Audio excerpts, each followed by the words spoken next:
So, good afternoon to all of you. Thanks for being there, present again. And today we are continuing with our discussion on GOPI GITA. We are in our 16th meeting. Today we will be studying verse number 14. So, before going there, let's make a brief summary of what we were studying yesterday, verse number 13 of GOPI GITA, where the gopis are directing to Krishna Pranata Kamadam Padmajarchitam Dharanimandanam Dhyayamapadi Charana Pankajam Shantamam Chati Ramananastane Sarpayadiham. They say, all over Ramana, all over your lotus feet, Charana Pankajam, which are worshipped by the lotus born Brahma, fulfill the desires of all those who bow down to them. Those feet are also the ornament of the earth, fulfill all desires of all who bow down to them. They are ornament of the earth, they represent the essence of peace, Shantamam Chati.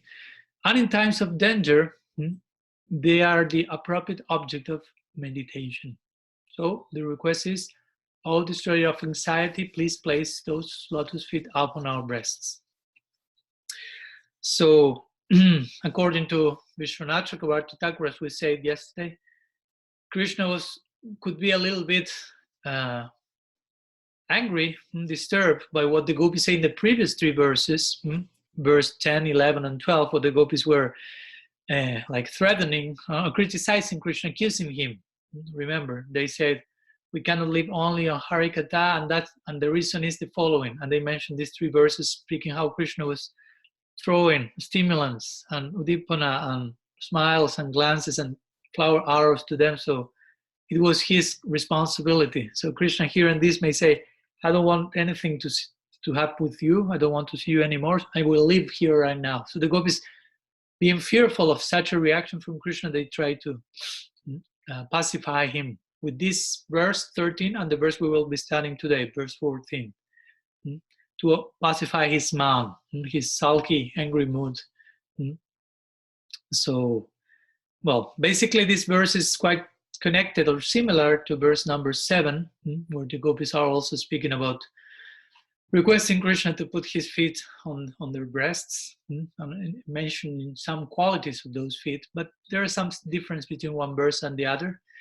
In this verse, we find more focus on the positive attributes of Krishna's feet. They are auspicious, they bestow all desires unto those who surrender to him, and so on, to them. In the other verse, in the verse number 7, mainly they were speaking about how those feet were cleaning from all sin, papakarshanam, and so on. Also in this verse 13, the gopis are employing parokshavad or indirect speech. They are not being so overtly clear about what's their point in comparison to the 7th verse on one point, and that's even higher. Again, it's not that it's lower because they are not so clear. They are taking more and more shelter in indirect language, which has to do with the romantic relation. So that gives Krishna much more pleasure. And of course, as we say, there is a progression of verses here. So as the verses continue, we will find a higher emotional peak in each one of these shlokas. So that's why this 13th verse will be, in one sense, superior to the 7th one. So in the verse itself, the gopis mentioned pranata kamadam, padmajarchitam. They mentioned the ones who surrender to your feet, you bestow all desires, all auspiciousness. So they mainly imply two examples here. Kaliya, we explained, someone who offended Krishna, and Brahma, who offended Krishna also in many ways, especially Brahma Vimohan Lila. And although they offended, they eventually surrendered to Krishna's feet, and Krishna Kamadam, bestowed, fulfilled their desires.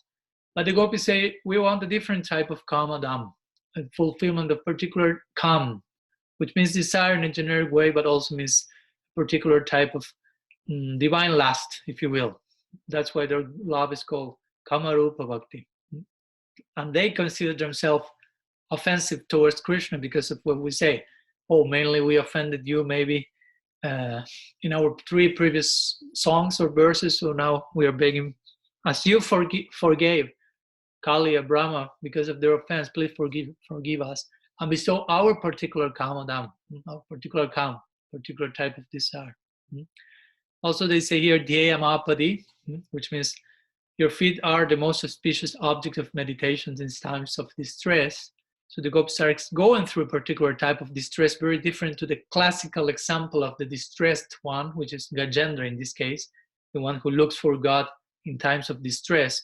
The gopis are going through the distress of separation, a very different type of suffering, fire, divine, ecstatic suffering, as we mentioned also. Also, the gopis say, Dharani Mandanam, your feet are the ornament of the earth. Mother Earth is decorated by the foot soles and the marks there. So, if you put your feet on the breasts, on the earth of Bhumi Devi personified, she's receiving that constantly, not knowing what separation. If you did that, why you cannot put your feet on our breasts, on our hearts? Or Ramana or Adiham, they address Krishna with these two names. O lover, Ramana, and Adiham, destroy of mental distress. So the conclusion is, destroy our mental distress, destroy our desire. I mean, not destroy our desire, fulfill our desire, destroy the suffering that is there because we cannot fully make that desire happen, which is appear before us, put an end to our pain of separation, and let us fulfill your kam, your desire.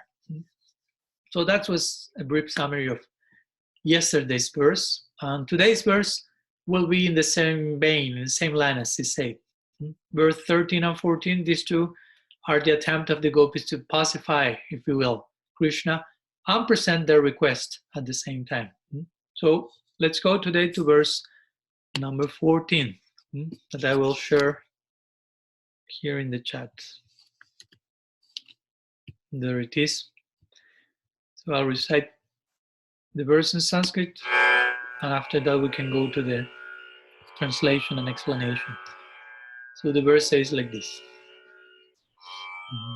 Surata Vardhanam Shokanashanam Sarita Venuna Sustu Chumbitam Itararagapish Maranam Ninam Vitara Vidana Te Dharamritam. So the translation of verse says like this. O hero among men, give us the nectar of your lips, which are passionately kissed by your melodious flute. Those lips increase the pleasure of amorous meeting and destroy all sorrow, causing whoever drinks that nectar even once to forget all their attachments. So here the gopis are focusing, going from Krishna's feet, directing that to their breast, now to Krishna's Hadaramrita, or the nectar of Krishna's lips, which will have many different layers of meaning and implication. And of course, one of them is also mentioned here overtly, the flute playing. So let's try to go in detail, but first of all, some idea of the word by word meaning. The gopis are saying here, Surata Vardhanam Shokanasanam. So Surata, as we explained in verse number 2, means conjugal happiness in general way. Now we will explain more in detail. Surata Vardhanam. Vardhanam means which increases, which nourishes. No? From that we have the word Govardhana. Govardhana. Vardhana means increase, nourish. No? Govardhana is the nourisher of Go, of the cows, of the Brahmins, giver of milk, giver of fruits, giver of grass. So Vardhana has to do with the idea of nourishing, increasing by nourishing. To Surata Vardhanam, that's one particular connection. We will see all these are connected to the idea of Adaramrita, the nectar of Krishna's lips. So nectar of Krishna's lips, in one sense, increases, nourishes conjugal happiness, Surata Vardhanam. Shoka Nasanam. Shoka means grief. And Nasanam is this which destroys. So the other side is mentioned also. It provides bliss, it destroys this unhappiness. Sorry. So kanasanam sarita venuna. Also in connection to that adaramrita, sarita venuna. Sarita has to do with vibration, means vibrated. And venuna comes from venu, by the flute. So by your flute, that adaramrita is coming. Sarita venuna sustu chunvitam. Sustu means abundantly, in great quantity and quality. Chumbitam. Chumbitam means kissed. No? So your flute is being kissed by your lips. So the nectar of your lips is entering there and reaching all of us. So Swarita venuna sustu chumbitam itara ragavis maranam rinam bitara biranas te daramritam. So they say itara ragavi. Itara means other, raga means attachments. Itara raga bishmaranam. Bishmaranam is the opposite of shmaranam. Shmaranam means remembering, and bishmaranam means forgetting. So itara raga bishmaranam means all attachments, itara raga bishmaranam, causing to forget. The sound of this flute causes one to forget all attachments one may have. Nrinam means man, which can have two applications. All man, humanity, basically. So in all humanity, but basically Nrinam is connected to the next line, which says Bitara Bira Nasti Dharamritam. So Bira means hero. So hero, Nrinam means man. So hero among men, basically that's the connection of Nrinam, main one.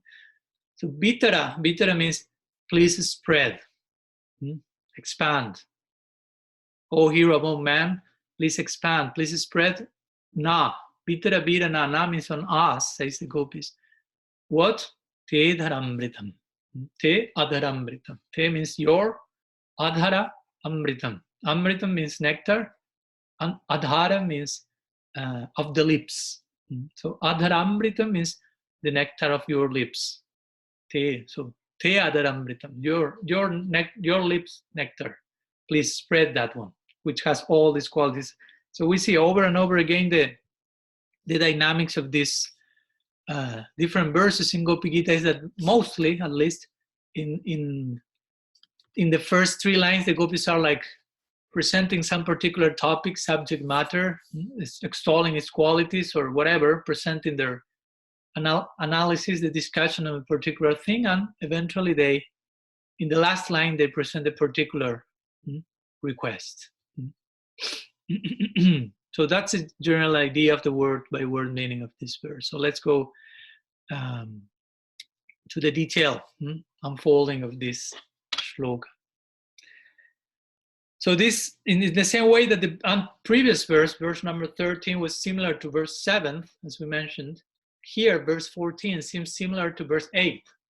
So it's like a pair of verses, 7 and 8, and here 13 and 14, which somehow or other are connected. So in verse number 8, the gopis were saying, Madhuraya jira bhalgubakyaya buddhamanognaya pushkarekshana vidikaririma birayoshitam adharasidunapyaya yasana. The gopis are speaking about the nectar of Krishna's lips also, mainly connected to his speech, his words. He's very expert, that astonishes great sages, etc. So there spoke there adhara siduna, and here they say adhara amrita. So adhara is the same, siduna amrita, the nectar of your lips. Of course, this verse is similar again to verse number 8, but we will find some differences as well. So every word in this verse has deep significance, and all of this, mainly all the words are revolving around the concept of adharamrita. This is like the central character, if you will, of this particular verse. We see in different verses the feet are there, the face is there, the hands are there, the nectar of the lips is there, the harikata is there. Some main character is being extolled, and so many attributes are revolving around it. So here we have the idea of adharamrita, and two main ideas regarding the idea of adharamrita. Adharamrita, which means your lips, your adhara, take away death. Amrita, as we remember, amrita has two ideas. taking away death, Amrita, or bestower of sweetness, nectar. So one meaning of Other Amrita here is your lips take away death. And again, the gopis are dying now. They are experiencing death, spiritual death in separation from Krishna. So the lips will be one of the many signs that Krishna is back and their life, the gopis' lives is back as well. And also, again, Other Amrita means the nectar, the Amrit of your lips. So these two sides, no? Like the one who kills death, if you will, and bestows new life, bestows positive, progressive and positive immortality, Amrita, nectar. So the gopis here are praising the nectar of Krishna's lips, but this time in terms of their positive qualities, mainly. In verse number 8, they were expressing also positive qualities, but again, not to the same degree. At that moment, they were saying, Adara Siduna Pyayasana, please revive us with your Other Amrita. Similar expression here, please spread your Other Amrita. So let's share some words about this conception of Other Amrita, because actually that will be today's main topic. So let's hear a little bit about Guru Maharaj and his aesthetic Vedanta.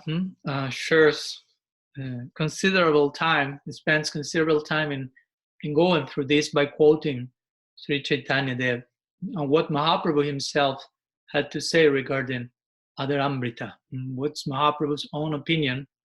Krishna himself in the mood of Radha, especially, of course, while being in Jagannath Puri, and relishing Krishna's Other Amrita, interestingly, while he himself being Krishna, but in the mood of Radha, and relishing that Other Amrita from many sides, especially here in connection with the flute, which is mentioned in the verse. So while Mahaprabhu was meditating on Rasa Leela, for example, in the ecstasy of the gopis of Radha's Bhav, he described also Krishna's lips and the flute, Krishna's flute, quoting different verses from the Bhagavad and as well presenting his own experience of those verses. Speaking about how Krishna's lips agitate the mind, Krishna's lips agitate the body of everyone. Mahaprabhu will say, they destroy the burden, Soka Nasanam, they destroy the burden of material happiness, they destroy all lamentation, and they make one forget all material tastes, similar to what it's been said here, Itara Raga Bishmaranam, forgetting all attachments, and the whole world falling under the control of that particular sound, the sound of the flute, the Other Amrita, which is vanquishing in woman all shame, all religion, all patience, putting an end to that. Sarva dharmam parityaja. The flute is sounding, game over for the gopis. Everything else, apart from that sound of the flute, is totally into oblivion. Their own selves of self, self-forgetfulness. So if the gopis are forgetful of themselves, what to speak of their houses, domestic duties, family members, they themselves have forgotten about themselves by hearing the flute. Mahaprabhu even said that sound and that nectar of the lips, which is coming in the form of sound, inspires madness in the minds of all women. His lips increase the greed of the tongue and thus attract it. So Mahaprabhu is sharing his epiphany, his insights regarding that. So he's praying to Krishna in the mood of Radha. He will say, my dear Krishna, since you are a male, it is not very extraordinary that the attraction of your lips can disturb the minds of women. However, Mahaprabhu will say, I'm ashamed to say this, but your lips sometimes attract even your flute, who is male. Of course, there are different flutes that Krishna has, and some of them are male, some of them are female. Bamsi, Murali, Benu, so depending which one. But all of them, the point is drinking that nectar without being fully satiated, asking for more. Aside from conscious living beings, Mahaprabhu also implies even unconscious matter is sometimes made conscious by your lips. Speaking about the flute, a hollow bamboo tree, piece of bamboo tree. Your lips are like great magicians, if you will. Because your flute, again, is nothing but dry wood, bamboo, but your lips make it drink their nectar. And it develops the capacity of drinking. It comes to life. Again, poetic description, poetic experience. They are creating a mind. They are creating senses in this dry wooden flute, and it's giving transcendental bliss to it. And it's experiencing that. The flute suddenly has a mind, has desires, has senses through which it is drinking the nectar. And it's advertising its own experience. And the gopis are hearing that. The sound of the flute, according to the gopis, is the cry of bliss that the flute is experiencing while receiving Krishna's Adaramrita. So the gopis hearing that in the distance say, "Oh, this flute is drinking that by theft. No, that Adaramrita which actually belongs to us, and it's drinking that. He, she, however we like to call it, is drinking that nectar. Oh, and it's not leaving any single drop for us, any single remnant for us, which is we are the ones who deserve the nectar. So it's taking that by theft. No, it's taking that in a private place. We are not being invited there, and we have in the distance to hear the cries of the flute, hearing the pleasure of receiving the other amrita. So this is, again, providence is against us. So the flute is advertising its qualities, somehow or other, Mahaprabhu says. And it's saying to the gopis, no? "Oh, gopis, if you are so proud of being a woman, come forward and enjoy your property." Well, somehow or other, the gopis translates the sound of the flute in this way. The gopis are saying, the flute saying that to us. Come to enjoy your property, the nectar of Krishna's lips. And give up your shame, give up your fear, religion, and come and drink the other amritam. On that condition, I shall give up my attachment for this. But the flute says, if you do not give up your shame and fear, however, I shall continuously drink the nectar of Krishna's lips. So that's how the gopis process all that in their subjective world. So they actually, of course, they will follow the advice and they will leave everything behind for the sake of the other amrita. So Mahaprabhu in this mode of the gopis is explaining, the flute is nothing. Speaking like a gopi, the flute is nothing but a dry stick of bamboo. But it's become our master. It's insulting us in so many ways. It's forcing us in our predicament. So what can we do, the gopis say, but tolerate it? So he gives this analogy, like the mother of a thief cannot cry aloud for justice when the thief is punished. Therefore, the gopis say, we simply remain silent when the flute is insulting us in so many ways. So like this, we have so many verses of the Bhagavad glorifying the virtues of the flute. There's a famous verse also pronounced by Sri Radha herself, according to Sanatana Goswami. Gopya kimachadayam kushalam shmavenur dhamodara dhara sudamma pigopikanam bhungte sayam jadavashisara samhradinyo hrisyatka chushrumamuchus taravo jatarja. This is closing the Venu Gita, the song of the flute.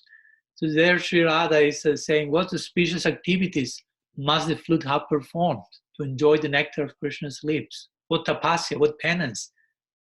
We should know it so we can perform that and we can obtain that other amrita.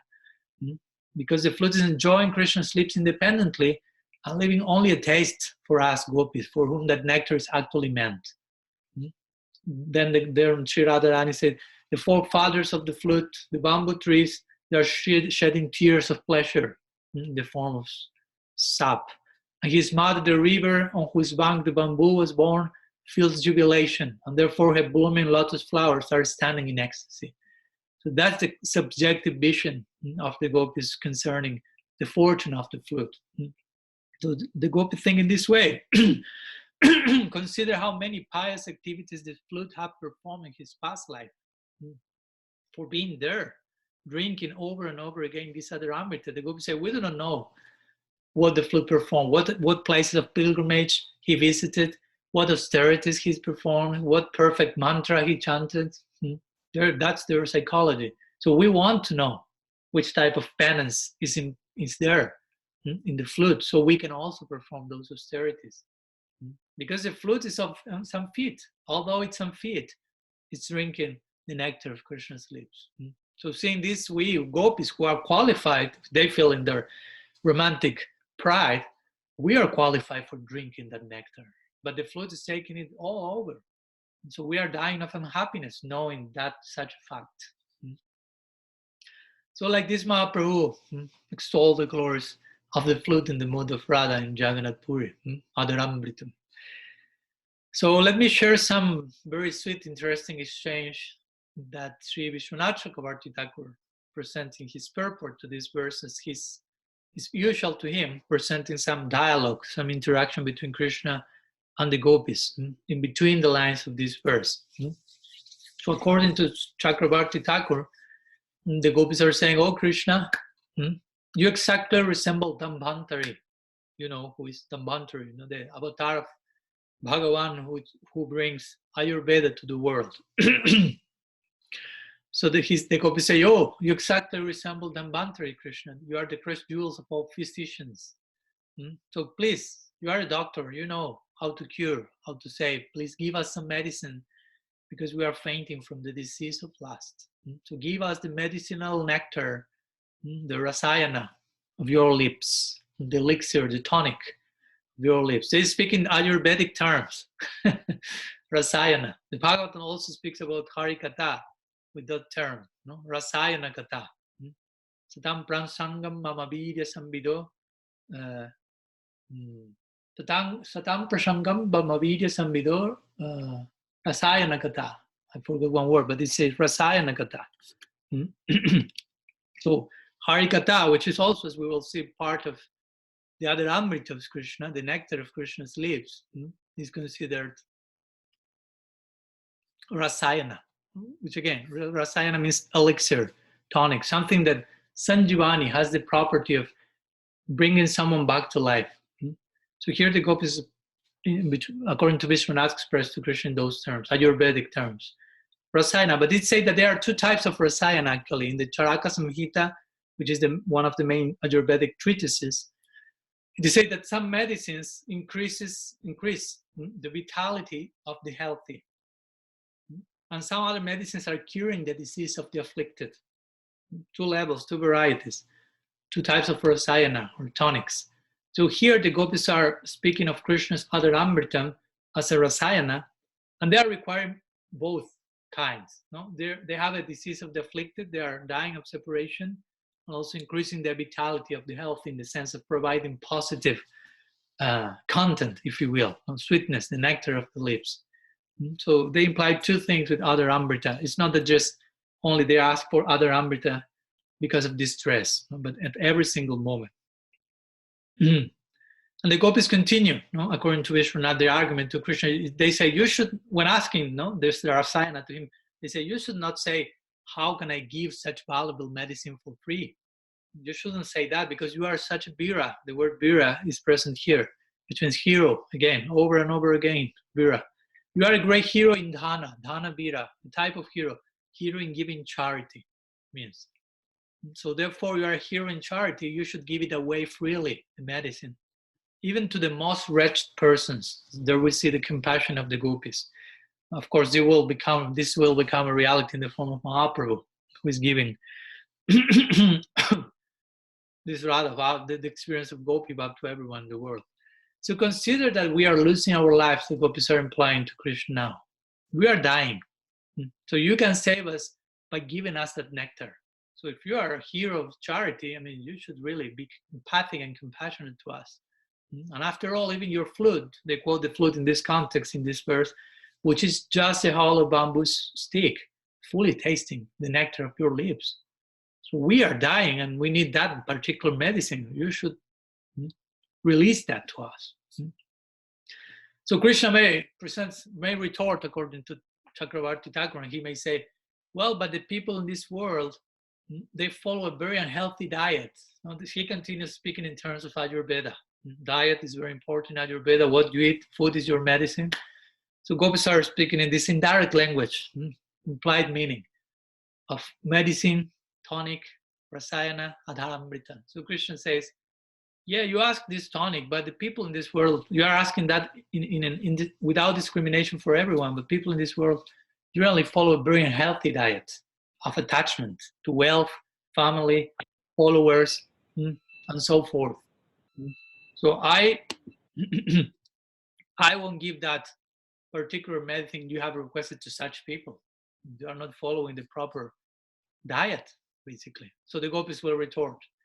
But the rasayana, or the medicinal herb tonic of your lips, is of such nature that makes one forget all other attachments. The gopis say that itara raga vishmarana. So Krishna said, now they follow a very healthy diet of attachment. But the gopis say, but the nature of your tonic, that the one who takes that forgets all attachments. So even if someone has that bad diet, sad person will be cured immediately. We have directly experienced that. This remarkable medicine is very acting like a very powerful herbal drug, which counteracts any bad dietary habits. Now this maintain the protocol of Ayurvedic language. So therefore, please give that nectar to us, oh hero, oh Bira. Since you are Dhanabira, you are most charitable. So Jiva Goswami here qualifies, mentions something regarding 3 phrases of this verse, which is Suratavardhanam, Shokanashanam, Itararaga Bhishmaranam. He says, these 3 are all adjectives that qualify the noun, which is Adaramritam. The noun in the verse is Adaramritam, the nectar of Krishna's lips. And there are 3 adjectives that qualify it. Suratavardhanam, increasing conjugal happiness. Sokanashanam, diminishing, extinguishing unhappiness. Itararaga Vishmaranam, making one forget all attachments. So let's see now in detail each one of these 3 and go word by word with some ideas of this verse. So first, the verse is starting by saying Suratavardhanam, which means referring to the Adaramrita, that which increases conjugal love or conjugal bliss. So in this context, the word Suratavardhana means that, that which increases surata. So what does it mean, surata? Yeah, conjugal love, romantic bliss. In verse number 2, we spoke about surata. Verse number 2 start with that word again, suratanatati. Not doesn't start, sorry, but at one point the second part starts like this, surata. O Lord of conjugal love, or that who is begging for conjugal pleasure. So sometimes the example is given, continuing with the doctor Ayurvedic connection. Someone may have a disease and the doctor will make some adjustments in the diet. So the doctor may say, prohibit some intake of certain foods. For example, the doctor may say, do not take, tamarind. Maybe it's not so typical here. Do not take, we'll say pasta, pizza, not Ayurvedically, but in Western countries. So the point is that when the diseased person is seeing pasta, pizza, or whatever, tamarind, she cannot resist it. So we'll take it, even though she shouldn't. So the result will be the illness will worsen more and more. So similarly, the point is here, the gopis are praying to Krishna, please give us some medicine to cure our disease of calm, of desire. But at the same time, they acknowledge that medicine most probably will increase the disease. So we have a disease, we are burning in the blazing fire of separation and desire. We are asking the tonical herb of the nectar of your lips. But now that we think, when we receive that, fire will go up. That's the dilemma in divine love. Krishnadas Kaviraj will say, it's like taking a very sweet nectar that at the same time is burning you, but you cannot stop taking because of its sweetness, but it's burning you. So these are the dynamics, love and separation, increasing of ecstatic desire. So surata, again, journalists can define as conjugal bliss, but again, Sanskrit terms imply much more than an official meaning. So surata refers to a particular exalted state of prem, divine love, where the gopis desire to meet intimately with Krishna. We explained that earlier. And su means su in a special way. And rata means mixing together. So the gopis, when they say surata vardhanam, in relation to the Adaramrita, they imply the nectar of your lips increases, nourishes vardhanam, surata. Our desire for mixing with you in a special way. So then, in this way, surata refers to Krishna and the gopis meeting together in a special way and relishing great great pleasure in that. And in that meeting, the point is that Krishna's other Amrita, which is the main character here, increases this pleasure to a superlative degree. And we cannot explain that further in detail here. No? This is a public talk where we are still speaking in a general way about all these affairs connected to romantic issues. It's not the place and moment for entering into full detail. That has to do with particular personal culture according to one's adhikar and proper guidance and revelation. So Surata Vardhanam, first one of the three adjectives to this other Amrita. Shokanasanam. So Shokanasanam has to do with that which destroys grief. First, Surata Vardhanam, increasing the bliss of conjugal union. Now, Shokanasanam, destroying the grief. So again, we continue with the medical example, and in this connection, it is said that, for example, a patient is suffering so much, a lot, from a painful, operation, maybe, surgery, because it must be performed. So, before the surgery, the patient is suffering a lot, so the doctor may give him some injection of whatever, morphine, some anesthetic. So under the influence of that anesthesia, the patient will become like unconscious and won't be able to feel any pain. So similarly, the gopis here say, drinking the nectar of your lips makes us forget everything else, including our body, all the sense of the world around us, whatever suffering may be there, everything disappears by entering in touch with your other Amritam. So again, by saying all this, of course, they're implying, make that manifest, appear before us with the other Amrita included. And the third adjective to this other Amritan is Itara Raga Bishmaranam, which we mentioned, which means your other Amrita causes one to forget other attachments. Itara means other, Raga means attachment, and Bishmaranam, forget. So also this line is connected, of course, to other Amrita, but also to Sarita Venunasus to Chambitam, to the line of this verse which says, Krishna is passionately kissing his flute, his Venu, and the Venu is emitting, expressing this sound which, again, causes one to forget all attachments. So the point is, all this refers to how the Venu receives the nectar of Krishna's lips, how the flute is receiving this other Amrita. And thus, the sound of the flute is making the gopis forget any other attachment. The point is, the flute itself is becoming alive and is forgetting all attachment, if you will. So he is expressing that experience, and the gopis hear that and become immediately affected by that, and they themselves enter into that particular mood. So that's the idea. When the nectar of Krishna's lips is going out, it takes the form of the sound of the flute. If not this, and of course, all this has to do with Krishna's love. What's in his heart, what is being expressed in the form of his air, his pran, his life, basically. So his life, what's his life about that's being expressed when he's throwing his life to the flute, basically. So as we said the other day, we should become like flute. We should become like a hollow bamboo stick, because Krishna can throw his life inside the flute, and the flute will receive that. No obstacles will be there, and eventually will let it continue going and affecting others and flowing. But if we are like a non-hollow bamboo stick, non-hollow means you try to make some sound, it won't happen because it's not hollow. It has not emptied itself. So we should empty ourselves if we want to be fulfilled by Krishna. We spoke about that the other day on vulnerability and empowerment.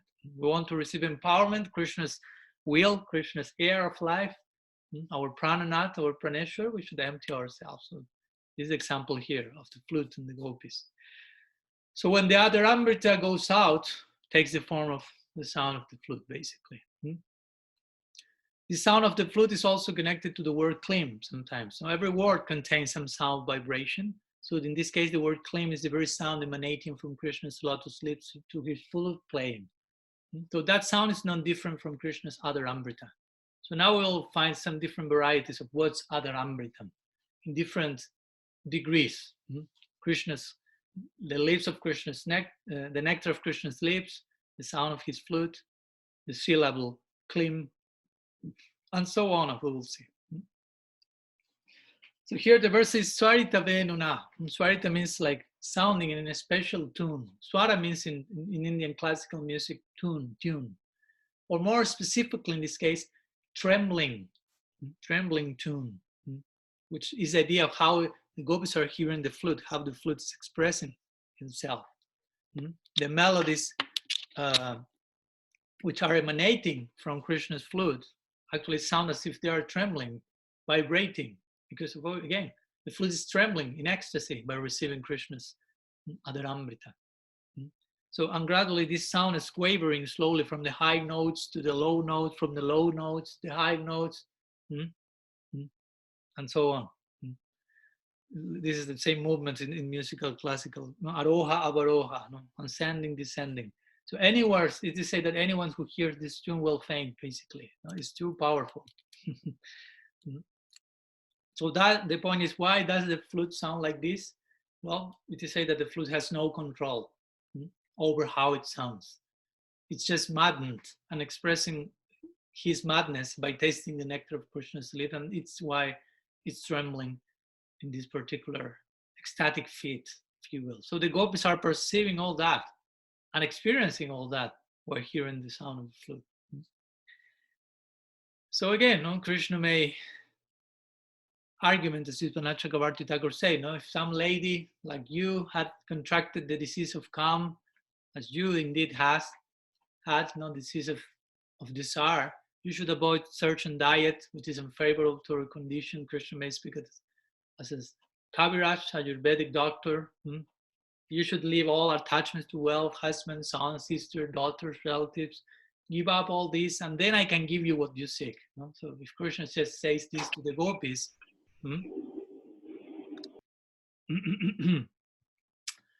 if Krishna just may say this to the gopis, well, the gopis will say, first give us your Adaramrita. And then that will enable us to give up those attachments. Again, we don't need to first leave that and then ask for your Adaramrita. Your own Adaramrita will bestow this. The nectar of your lips has such an extraordinary attributes that if anyone drinks it, all of his attachments will disappear. This is the section we are speaking here. Itara raga vishmaranam. All attachments will disappear. Also, interestingly, Narayan Bhatta, which is one of the many commentators of the Bhagavad, he makes an interesting connection with the word raga, because raga means attachment, but raga also refers to Indian classical music and different tunes or melodies that are presented there.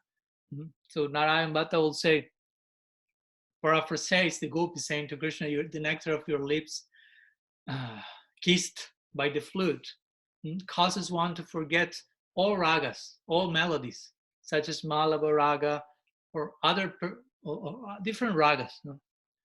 Or also, of course, the flute is sounding in different ragas, but when you hear that raga, you forget whatever melody. If you are, for example, a musician, you will be lost at that moment.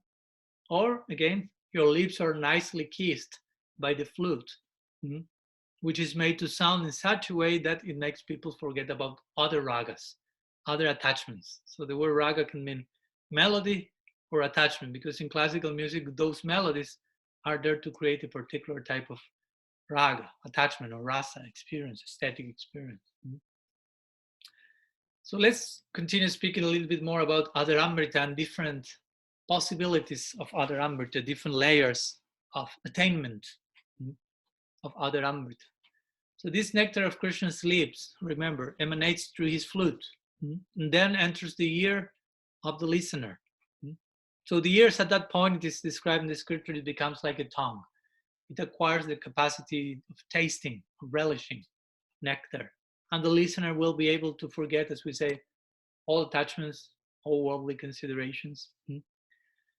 So the point is, if someone who hears that Adaramrita coming through the flute is such fortunate to forget everything else, the psychology of the gopis take them to think, oh, so if that's such a fortune, how much more blessed is someone who directly tastes the nectar of Krishna's lips without the filter of the flute, but going straight to the source, the fountainhead of that nectar. The implication is kissing Krishna, basically. So one who does not have this extreme good fortune, but just hears that nectar, we say still is very fortunate, of course.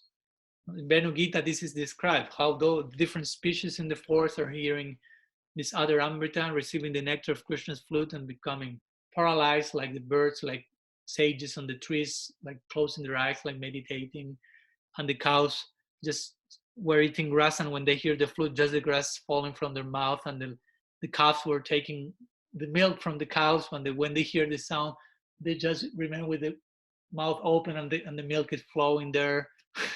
So every species becomes totally like stunned in the particular way. So the gopis say, even if someone is hearing that other Amrita through the flute, very fortunate. But again, the gopis want the direct one, the ultimate version of that. But the gopis continue analyzing different possibilities. Now you can receive the other Amrita by direct contact with Krishna's lips. You can hear the other Amrita through the sound of Krishna's flute. Or furthermore, if one cannot hear the sound of Krishna's flute, we may be able to hear about the pastimes of Krishna where he's playing the flute. And that person is still also fortunate. Generally, most of us fall in that category, under that category. It's not that we are hearing the flute now. Hopefully you are, but generally that's not the case for most of the sadhakas. So a way of relating to this other Amrita begins by hearing Harikatha. But again, species like deer or cuckoos, as we mentioned in the Benu Gita, are indeed fortunate, but gopis are the most fortunate of all because they are directly tasting Krishna's original other Amrita. The deers, the cuckoos are not relishing this other Amrita directly. They are listening to Krishna's flute song. Again, very fortunate. And there are others who cannot hear the flute, but who can hear about Krishna Lila, Krishna's pastimes, who can hear about the hearing of Krishna's flute. They hear that Krishna is playing the flute and that all human beings, animals, birds, and other creatures in Vrindavan are hearing that flute song. So as a result of listening to such narrations, those people will also eventually develop some greed, some eagerness, some lowliam to hear the flute from their particular vantage point of view, from the particular affinity, realization, whether it be gopi, even gopa, whoever. So, but again, the gopis have a particular standard here, and they're asking for Krishna's other Amrita in a particular level of presentation. So the gopis are saying here this, the nectar of your lips is so relishable. The point is, it's so relishable that no one can criticize us for desiring to taste it. That's the point. It's not only us ladies of Braj who are attracted to that nectar. Everyone is attracted to that nectar from the particular vantage point, even a dry piece of wood, a male piece of bamboo called Benu. Benu is the male version of the bamboo flute, separate from Murali or Vamsi, which is female. So even if male dry piece of bamboo is totally attracted to that. So what to speak of us, female ladies? So again, if a dry bamboo flute cannot give up this desire, what to speak of us? So that's why they implore such nectar over and over again, especially with the word Vira, hero, oh hero. That we already explained, but also Sanatana Goswami in his commentary, Brihad Vaishnav Toshani, he also speaks about the word Vira. He says here, with the vocative Vira, the gopis are suggesting, as we mentioned, that Krishna is a hero in giving, charitable hero, Dhana Vira. Or also, another possibility, Sri Sanatana Prabhu says, is that Krishna's Vira is a hero in the sense of being a hero in the battle of love. Sometimes the surata, the mixing together between Krishna and the gopis, is described as the battle of love, the Cupid's battle. They are performing a yajna in Cupid's arena. different ways of poetically describing their meeting, their sambhog. So the point is that Krishna said, okay, the gopis say, oh, Bira, you are a hero in the battle of love. So it's only fitting that you should give us that nectar. You should it, because you are a hero. Become a hero in the romantic sense. And Rinam, they qualify that even further, saying Rinam. Rinam means among men. Oh, hero among men. So that implies a particular male, if you will, expression from the part of Krishna in relation to the nature, female, transcendental female nature, the gopis. So Bira has all these implications. It can also refer, as we say, Dana Bira, hero in giving charity, also Bira in the sense of being a hero in the battle of love. Daya Bira also, it's another form of Bira, hero, which is heroic, one who is heroic in Daya, in being merciful. So the gopis are asking Krishna, show your mercy to us. So some ideas regarding this idea of Bira, and Balabhachari, interestingly, he always makes some nice remarks in his commentary. So he mentions here that the essence of the vocative Bira here, because it appears in many verses in the Gopi Gita, we have to count how many of them. So Balabhacharya says, the essence of the vocative Bira is, now it's time to be a hero in another way. The Gopis are saying to Krishna. Because they criticized him before, like being a hero because he saved them from dying and he maintains them alive so he can suffer by seeing themselves suffer. Oh, such a hero, you saved us. But now it's time to be a hero in another way, like be brave enough to appear before us and give us the nectar of your lips. Be a hero in that particular way. We have been a hero in so many other ways, in many levels, in many leelas, but now we want a particular type of heroism from you. So some ideas regarding Hadaramrita, which is of course something very valuable. We will finish speaking a little bit about that, the value and position of this Hadaramrita, and some further expressions of it. So the nectar of Krishna's lips, as you can imagine, is not something easily obtained. It is said that ordinary devotees cannot taste that yet. I mean, and whereas Krishna's associates taste it in particular ways. For example, one easy way that Krishna's associate taste Hadaramrita is Mahaprasad. Here, of course, I'm not speaking only in romantic terms, but whoever, anyone, any other associate, no? For example, the remnants of Krishna's tambula, betel nut, sometimes it goes to some, not to the gopis as well, of course, but to some other associate that they receive the honor of the Mahaprasad. So he's giving that other amrita. Somehow he chewed that. So it's the nectar of his lips. It's his other amrita.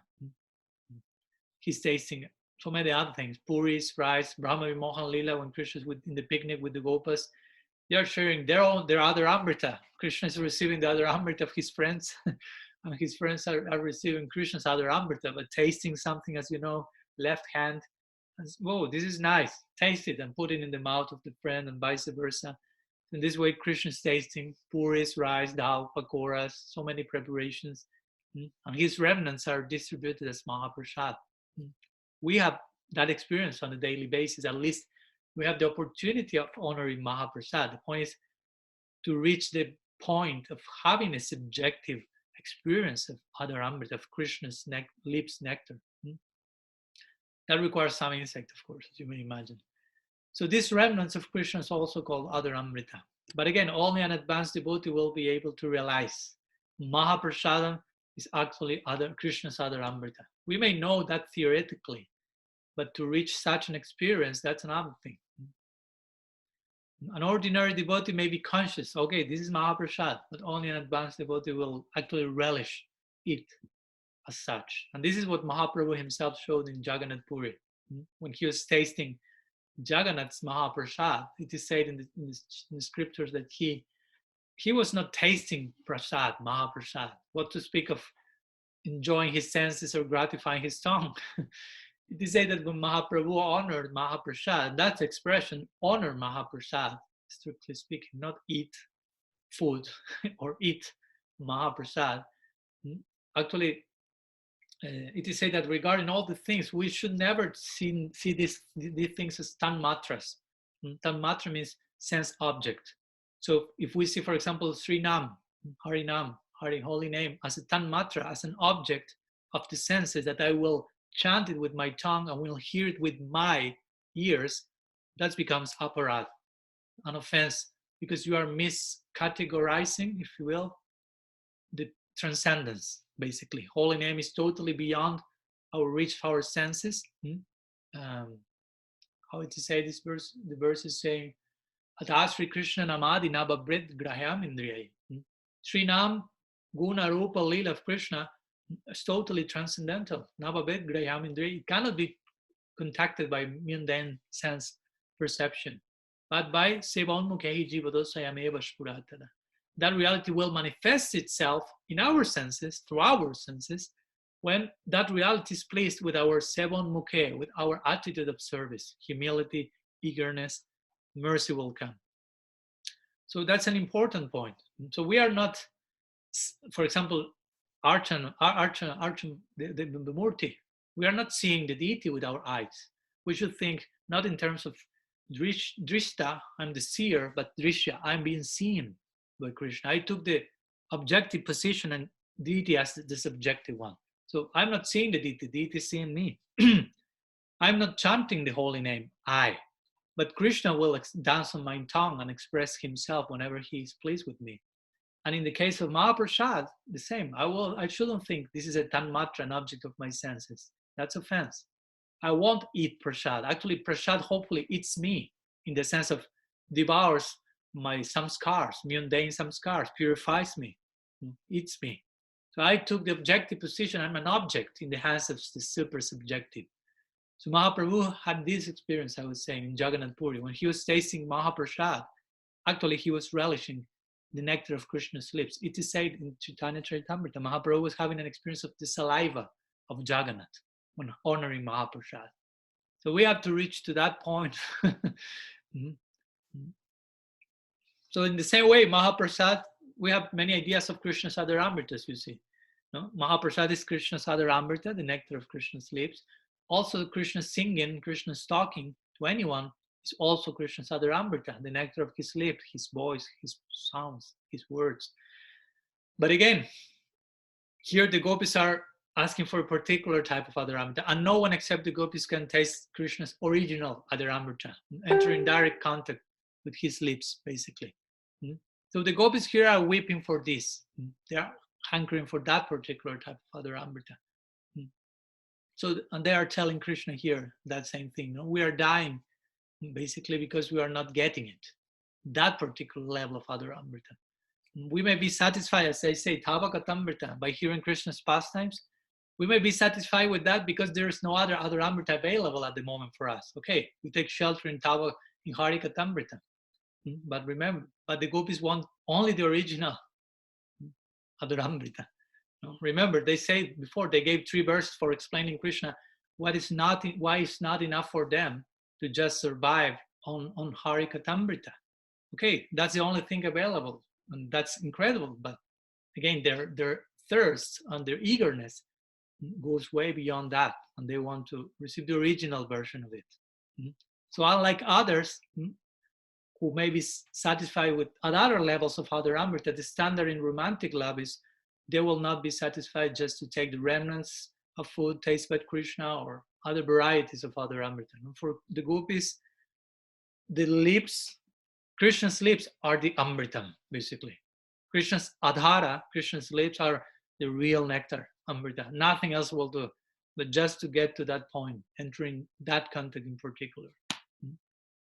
Jiva Goswami further supports this point. Give me some few minutes, I'm finishing already. Jiva Goswami further explains and supports this point. He says that this Adaramrita is the supreme goal of human life. He mentions there are 4 purusharthas: dharma, artha, kama, moksha. And we have the Panchama Purushartha, a Krishna Premadam, say the scripture. Krishna Prem is Panchama Purushartha, the 5th goal in life. But Srila Jiva Goswami mentions that attaining this Adaramrita is superior even to that, to Krishna Prem.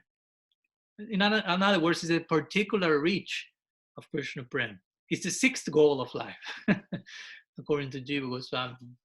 So in other words, it is the final objective for those who hanker for Krishna Prem, whether There be with affinity for romantic love that will take a particular form. Another realm of service will take another particular form. And in this context, some analogies given sometimes regarding the tasting of Krishna's lips and also the tasting of Krishna's sound flute, which is this one and the same, if you will. So sometimes it is said that we cannot separate milk from a mixture of water and milk. That's not possible.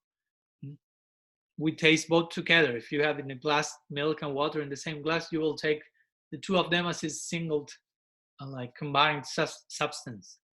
But the swan, at least in the poetic terms, I don't think that this has been supported by a scientific community. But at least in the context of poetry and the idea of being a saragrahi, the swan will be able to differentiate between them. The swan will drink only the milk and will leave the water. So the point is that in a similar way, some Rasic Vaishnavas will have the ability to distinguish between the nectar of Krishna's lips, Adharamrita, and the sound of his flute, Benunada, which is Adharamrita, which is something else at the same time, Ved Aved. So in this way, by distinguishing between the two, in the relishing, they will be able to taste the both, and their enjoyment will double, if you will. Jiva Goswami supports that point also. He mentioned that the music of the flute is creating a craving to hear more of it. And the nectar of his Krishna's lips gives the greed to get more of it. So each one from the particular side is increasing basically the eagerness. So basically that's all today. The gopis in this verse, they're implying to Krishna, as a conclusion, your flute song is intoxicating the entire world. So if that flute is so maddened by the touch of the nectar of your lips, if a dry, inert bamboo stick is becoming mad because of the touch of the nectar of your lips, what will become of us if we taste that? We are not inert. We are not a bamboo stick. And the gopis actually say, well, actually, we already tasted. And that's why we are totally maddened.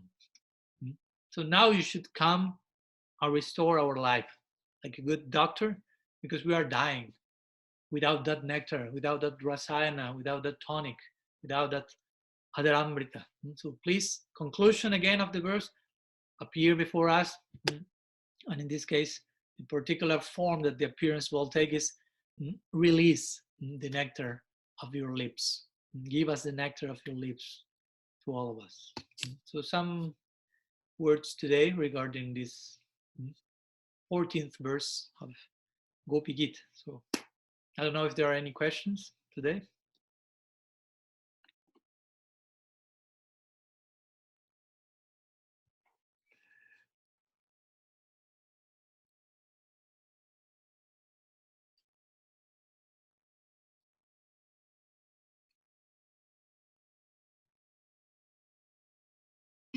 Maharaj, I have a question. Yes. I was just wondering, are the Manjaris present at this time serving their group leaders? That's a question. Yeah. Yeah, they are there, of course. It's mentioned, we have mentioned that when we gave the introduction talks, the two first ones to the Gopi Gita, and we were describing how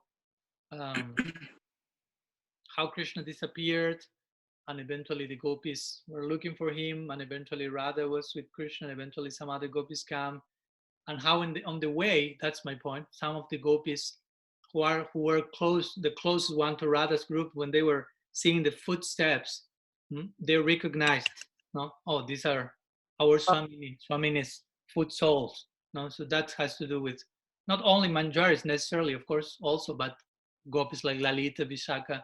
So it's implied that all these different types of gopis and sakis were present there. Yeah. Something else? Okay. Because they don't. Well, I just wanted to add, because when the gopis are speaking, how they're so separated.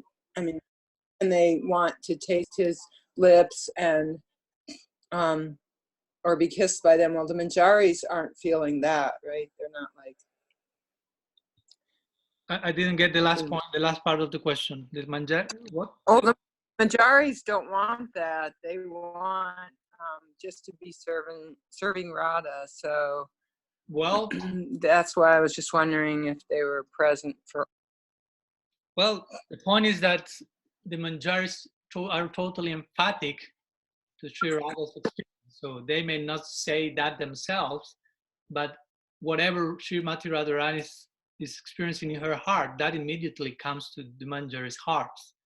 So Yeah. they may not be the ones singing Gopi Gita here in these verses, but even though they are not singing that overtly, they are feeling those same things by being totally, like, what do you say, vicarious identification with their Yuteshwari or group leader. So Manjaris maybe they're assisting, being empathic, showing empathic seva to their group leader, to their Swamini, the mistress.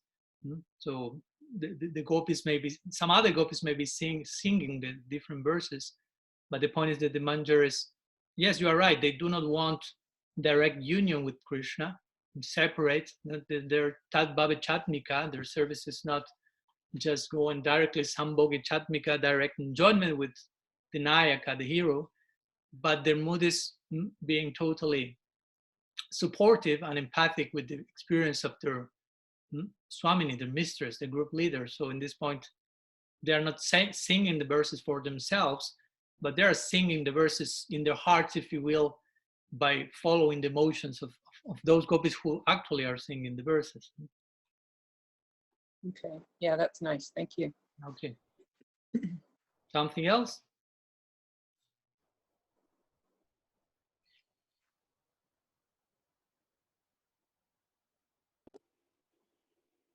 Hare Krishna Maharaj, it's Kanu Ram here. Right. I was just going to ask you, Hare Krishna. I heard Guru Maharaj was talking about these different types of viras the other day, and I was just, there's a. Sorry again, I couldn't. If you just give me a little. That's very nice. That's very. Oh. Can you hear me okay now? Yeah, a little bit, yeah. You're probably. I'm talking through the car. It makes it a little more complicated. Yeah. No I'll another time when you can hear me a little better. Yeah, I think I can hear you. It's frozen. Yeah, it's probably hard. Okay. Guru Maharaj was talking about these 4 types of viras the other day.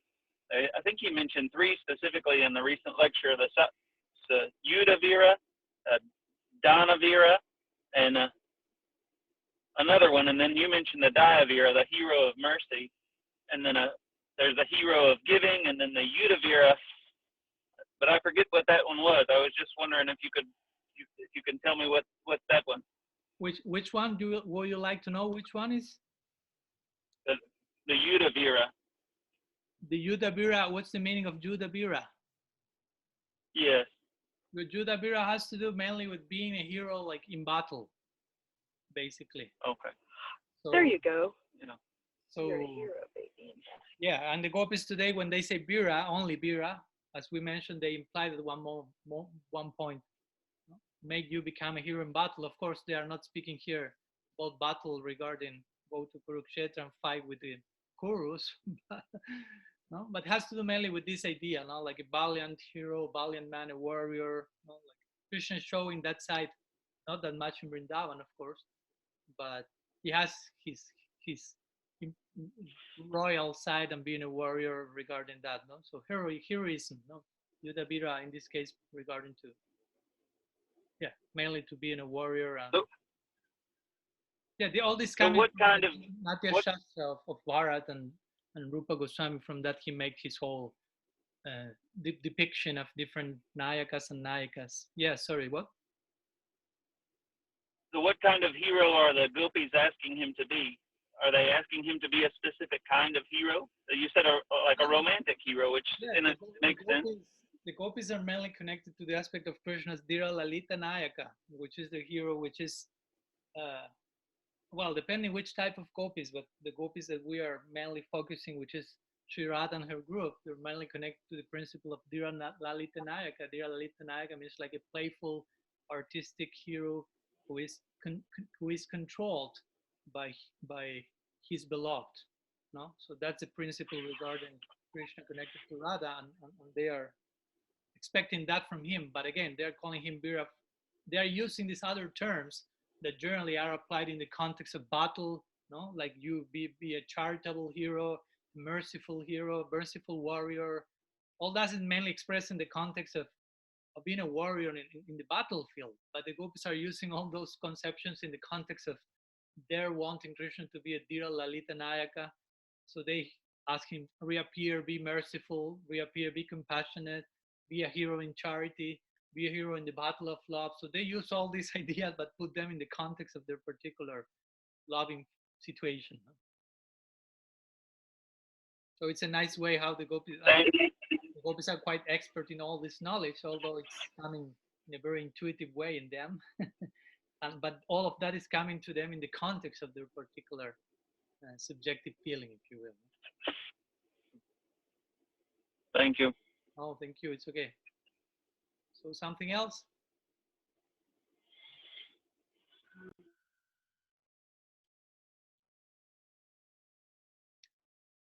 Okay, so we will finish today here. Thank you very much to all of you for your presence, and see you tomorrow. Tomorrow we'll have our last talk of the week with verse number 15. Yeah. Thank you again. Srila Gurudev ki jai, Sriman Mahaprabhu ki jai, Jai. Jai, Jai. Madhav ki jai, Jai. Bhagavan ki jai, Jai. ki jai, Jai. Jai. Vanchakalpatarubhyascha kripa sindhubhyaiva cha patita Ananta Koti Vaishnava ki jai, Gaura Hari. Jai. Jai. Thank you very much, all of you.